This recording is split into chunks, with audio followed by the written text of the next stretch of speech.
Harap na mangga.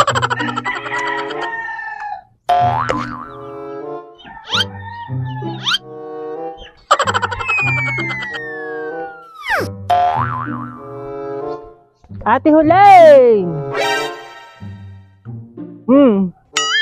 Ay parang natanaw ko kahapon na ang Ate Ludi galing diyan sa inyo. Nag-ano diyan ang Ate Ludi? Kahapon. Mabaga sinasabi. Galing nga sa akin ng Ate Ludi kahapon. At di bagat yung kanyang anak ay magpipitong taon na. Ay inaanak ko iyon.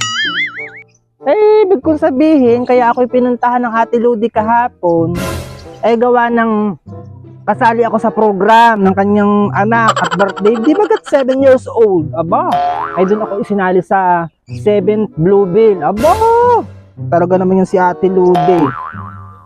Hermi na laang parang naghahanap buhay na taga. Ay hindi ko naman masisisi at gawa ng ako'y ninang ng kanyang anak. Ganay yung baga.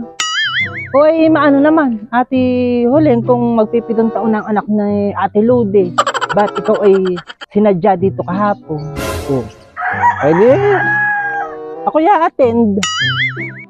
Pag nag 7 years old na yung kanyang anak na inaanak ko, ay bakit mo naman pala tinatanong?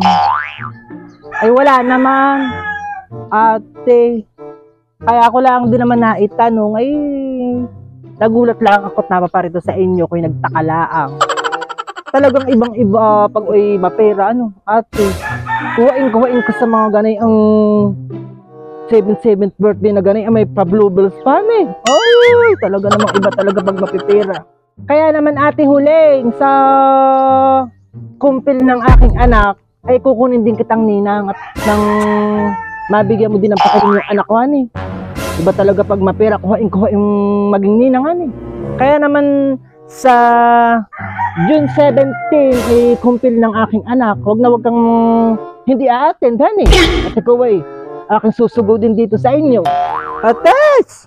Isa ka pa naman pala, kumarites, na Diyos ko! Sa kumpel mo naman ako kukunin, naninang ng iyong anak. Tapos ano?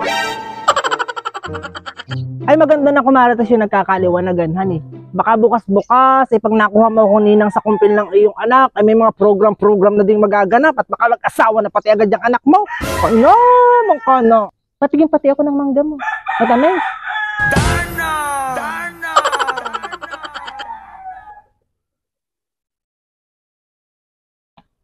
Dente!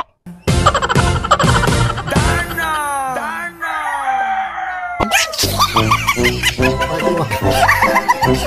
Sorry.